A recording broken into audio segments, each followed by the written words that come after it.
much, and thank you for the briefing papers. They were very helpful. And I realise you don't come under our remit, although I do understand RTE did come under your remit up to 1990. Was that right? That's correct. It changed after that. Yeah. So that might explain just the opening statement, Ms Forbes, because it certainly doesn't look into value for money. I appreciate your opening statement, and I actually share your concerns in relation to the challenges facing you, and which I'm going to come back to. But it really doesn't address maybe what we're here about, and certainly in a personal capacity, I want to support RTE, let me say. The public broadcasting is absolutely an essential tool of any democracy. So let me preface all my comments by that. But then there's a duty on the public broadcaster as well to show that they're given value for money. And that's certainly not jumping out of your opening statement. Maybe you were more concerned about telling us your difficulties, but it would be easier to address those difficulties if we saw the value for money. And again, just before I ask a few questions, on a personal level, I certainly don't think the top presenters, of which the vast majority are men, I've just done a quick count up, deserve that money. And I think it's something that RTE should look at, because I think you have a very important role in giving a different voice and a different ear. And in fact, you're statutorily obliged to do that under the 2009 Act. So I think there's huge scope there for being different, besides falling into the traditional market idea that we have to pay, particularly men, the top price. I don't think it's justified, but that's just a comment. That's just a comment, and I do think the scope. In relation to the review, I think you partly answered it. The review is due to be completed at the end of this month? At the end of this month, yeah. Part one will be completed Part one. Who's carrying out that? Evershed. Eversheds. Yeah. Okay, and what's that costing? Is that a permissible question? I think that's commercially sensitive. Why would that be commercially sensitive? Just in terms of competitive tender rates. Okay. We could supply it separately. We have to go through a tendering process for all these contracts, so there are a number of companies that compete for them. So, you know. But Eversheds have got the contract, and they're in the process of doing the work. So why is it commercially sensitive at this point? It further. We can provide the information. I don't mean to put you in a spot. All I'm trying to do, because every month, every week, we look at these questions, and I've heard that so often, commercially sensitive, you know. I suppose maybe if I could intervene, I think one of the reasons why there was a decision to remove RTE from the remit of the CNAG was to allow them a certain amount of commercial freedom. So to make payments and so on, and not to be subject to the same level of scrutiny as might be appropriate to a body that is within my remit. Okay. So I suppose, Debbie, to assure you, we have a tender process for all of these reviews and all of that. So there is a very, our procurement process is very detailed, and in fact we have a lot of compliance regulations around that. So we do. Issues ever arisen in relation to procurement, because it's something that arises every single week with every public body. It arose this morning actually with the Department of the Taoiseach, failure to comply with procurement processes. Has that happened with RTE? Well, if you like, I can take that. I don't mind. We have an extensive procurement. We have. No, my question now, just because I'm limited. Have we exceptions? Have difficulties arisen or incidents of non-compliance? Under the Code of Practice, under the Code of Practice, there are new reporting requirements for compliance under procurement. So we did an extensive register, for the first time, I would say, an extensive register across our 6 business divisions, which are now restructuring. Yep. And during that, we have identified, I would say, some exceptions, as at the end of the year, where we had that tenders perhaps should have gone out. Since that time, we have subsequently tendered a third of those. So we're in the process of a very small number. How many number of non-compliant? I don't have the number to hand, Deputy. Okay. I can provide that. But since that, we had identified them, and we have in the process of ensuring then that the contracts are now up. You see that language again? I've heard it for, I don't mean you personally now, but I've heard it for 2 years, and we're in the process, we're looking at it. Why is there non-compliance with procurement in a public body? Because I would say for a couple of reasons. We have over 2,006 suppliers for 2017, just over 2,000. So we have a vast range of supplies. We had 6 separate business divisions. So there can be there can be, and it's a large organisation across multiple sites across Ireland as well. So it can be distributed. The structure in itself doesn't always lend itself to a centralised policy. I would secondly say our systems are very, very old. Our overall finance systems and resource planning systems are as 2003. It's one of the reasons, the lack of capital investment, and I'm not blaming it for that, but that is, we seriously do need more investment in our equipment. So we have Deputy identified some exceptions. We have over 30% of those we have dealt with since the year end. So 30% of the overall number of non-compliant you've dealt with? Yes. Okay. Yes. And what would roughly be the value of the non-compliance? I actually apologise. I don't have that to hand because I didn't think that was. That's okay. Yeah. Well, they're just for us. They're the relevant things in terms of. Just in relation to the.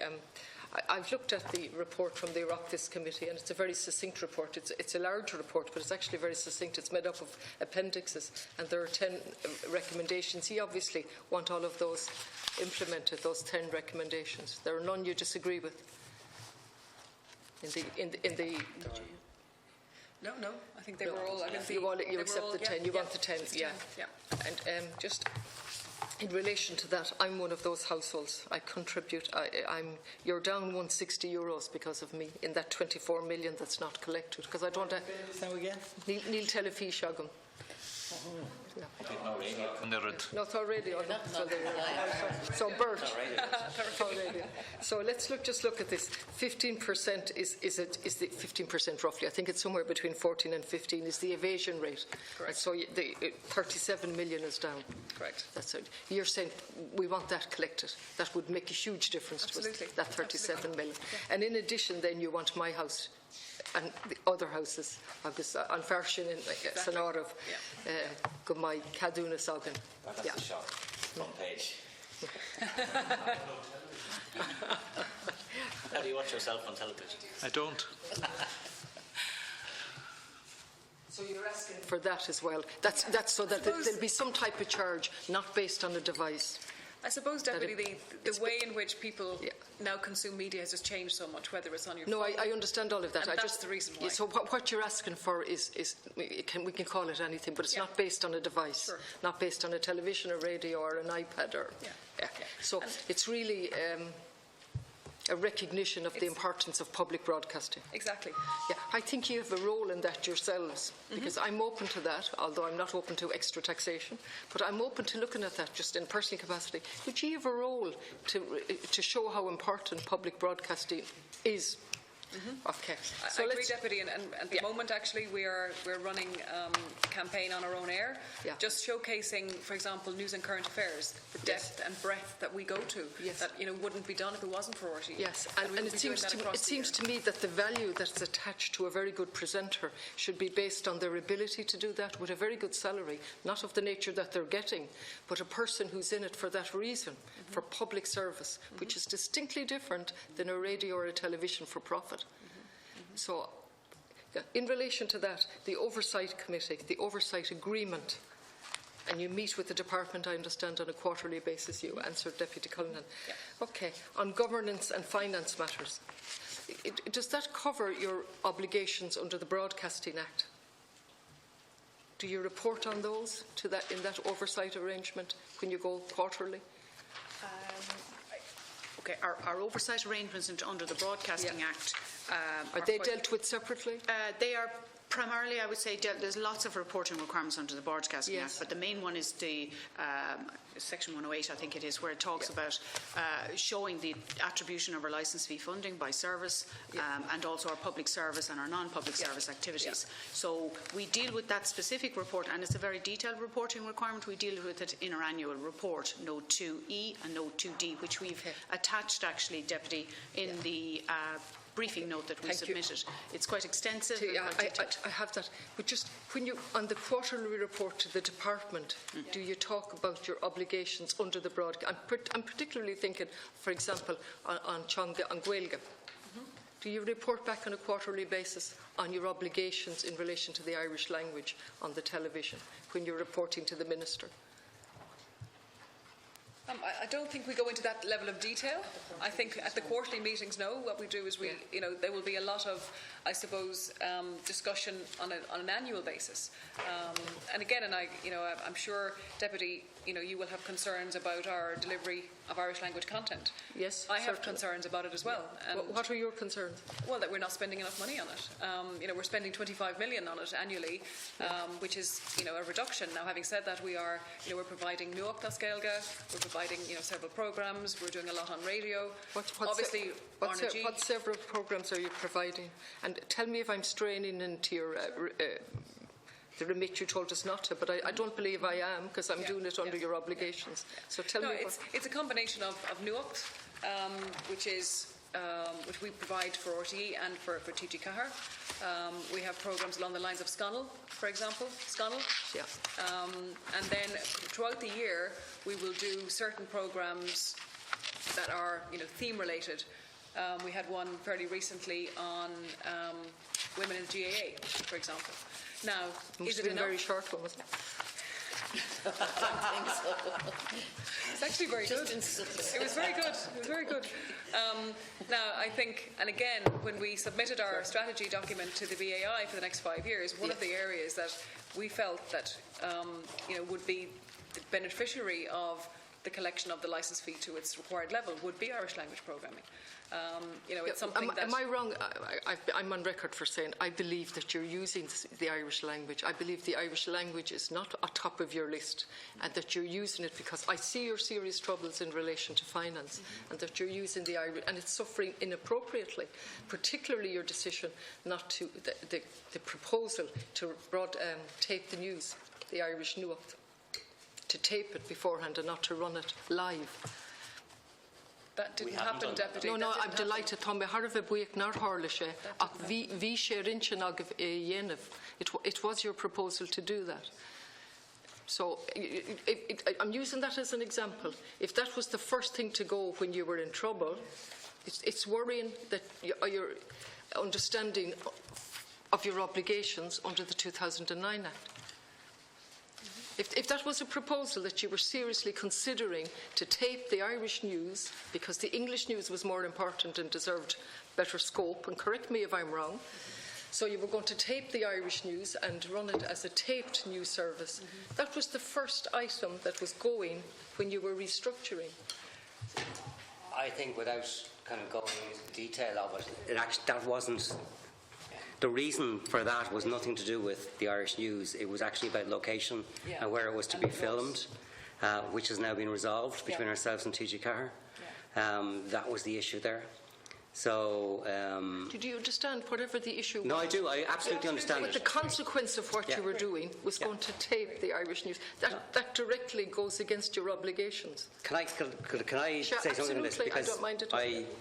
This is something that I actually am very interested in. And as the Director of Content, obviously, I believe that we're not fulfilling our remit when it comes to Irish language programming. That's my view. You're not fulfilling our remit when it comes to Irish language programming. That's my view. And I've expressed this view at the Executive Board. Now I'm in this job 6 months, and I've said to the Director General that I want the production of Irish language programmes within Cláraic Gaeilge resumed to the level that it was pre the cuts. Because I think that's important for us, and as somebody actually who worked in ran out of Cláraic Gaeilge many years ago, it's something that actually I feel pretty strong about. There are lots of gaps in our Irish language output, I have to say.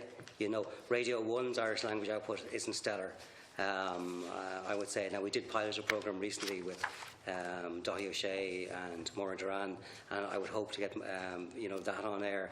There are things that we do within our remit, obviously leaving aside Nuacht and Radin the Gaeltacht, which are very important parts of our remit, and actually quite costly parts of our remit. Just tell me, so it's not up to scratch. You're unhappy with the way it is. What's the plan to change it within your existing budget? And what case have you made to the department to ensure that you comply with your obligations? We have, as you know, we have submitted a 5-year strategy Irish language isn't the only area that's challenged here. No, I understand that. I accepted your... No, listen to me now, because I'm limited. Yeah. So I'm zoning in at this point, just at this point, on the Irish language. Yeah. So you've submitted a 5-year strategy. Yeah. Okay. What's happening? What's the next step? The next step is obviously that strategy has to be approved by the department and the BAI. We're waiting to see what happens there. It's on the minister's table, I believe, on the minister's desk. Will be. Will be is... It's about to. That's not in our control. Where is it at the moment? It's with the BAI. It's with the BAI. Yeah. And they're looking And that is imminently going to the department. From the BAI? Yes. Yeah. They're looking at... What are they looking at? They look at everything. So the BAI are a regulator. Yes. So the first port of call, we're obliged by the BAI to do the strategy. So we send it to them. What they then do is send it to our department, and they will have some recommendations or some, commentary on it for the department. And that's yeah. And by the way, just to answer a previous question for you, Deputy, there is within the BAI's remit, we have a level of commitments. So we have a number of commitments in and around content that we have to. We are answerable to the BAI that we deliver or we don't deliver. Yes. So within the BAI, they are a regulator. That's what I was coming to. That's what I was coming to. So in terms of the Irish language, and I'm just using that, I could choose current affairs. No, absolutely. In terms of the Irish language, what has happened to date in terms of the BAI monitoring of RTE and its obligation? So they would say, for example, maybe last year, that we are not fulfilling our remit in terms of Irish language, for example. They have come back and said that. And we would say, well, I can't remember what they said on that particular one. I'm not holding you to one or two words. I'm just trying to get to the essence of this. They have acknowledged or come back to you and reported to you that you're not complying with your obligations. Well, I can't remember if they've said that, to be honest with you. I need to go back and look at it. I think the general theme, Deputy, is that we are, at the moment, we're not complying with a number of our commitments because of where we are in a funding. What are those commitments?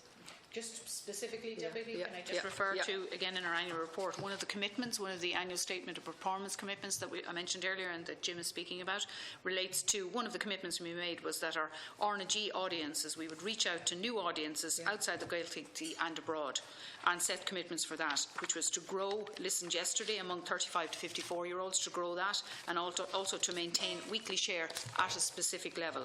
Both of those commitments were reached, and they're just a specific one that I mentioned. I'm asking you what wasn't reached, and I'm apologies. looking at the obligations under the Broadcasting Act. I haven't the time. Page 64. It's all listed out. Okay. So, for example, in the Man Gaeilge, and this would have been, I think, communicated to you when Ronan Muckanumra attended the committee. Yeah. In the Man Gaeilge, it said we gave a commitment that we would restore production in the Irish language department and television to full capacity, and that hasn't happened. So that's one that hasn't been reached, for example. I'm finished. He's looking at me. Two things. One is the Strategic Communications Unit was before us this morning, and they gave us documentation which was very interesting. And the company that was working for them wrote to all the newspapers to say to work in partnership with Project Ireland, in partnership, and the ads went in the paper, which is unusual. Unusual doesn't capture it. Putting ads in and call it in partnership with. Was there any such suggestion to RTE from the Strategic Communications Unit? That we would work in partnership with them? Yeah. Was there any contact from the Strategic Communications Unit in relation to project, whatever it's called, 2040? We can check that for you and get back to you. Probably be advertising. Yeah, we'd have to check. Like, we've worked with government departments on various things, particularly 1916 projects and 2021 projects. Yeah. So, I'm not trying to. I'm really only trying to elicit information, and I'm sort of, my mouth is open, having read this, that an ads would go out to the regional paper, to the national papers, and the ad would state in partnership with the government. No, did anything like that happen with RTE in relation? Are you talking with around the 2040 plan? Oh, absolutely. Only 2040. We didn't. There was nothing. There was nothing. Absolutely. No. Okay. Nothing. Okay. Thank you. But the government would approach us regularly if there were particular projects with regard. Let's say to 1916 was a really good example. We found ourselves financially challenged. There were a lot of big projects that we wanted to broadcast for 1916. We couldn't have done it without the support of particular departments, Department of Arts, our own department, and extra funding was delivered just on to us. that, now, financially challenged. This is, you see, the papers are financially challenged as well. Absolutely. And this was a wonderful opportunity for the papers, not a wonderful opportunity for democracy, mind you, or the media. So they found themselves financially challenged with lots of money and the promise of more. Was there any, I'm specifically talking about Project 2040 now. No, No, thank you. And final question: were any programmes offered by TG Cahir to be broadcast on RTE to make your life easier for nothing? Ross Naroon, for example, could that be broadcast on RTE? Cost neutral, no money involved. We're currently working on that with TG Cahir. What are you working on?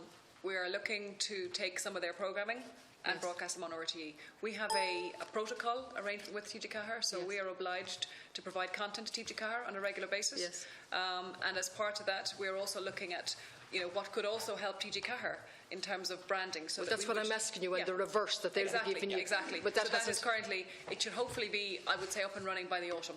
By the autumn. Yeah. Okay. Yeah. Now, I just ask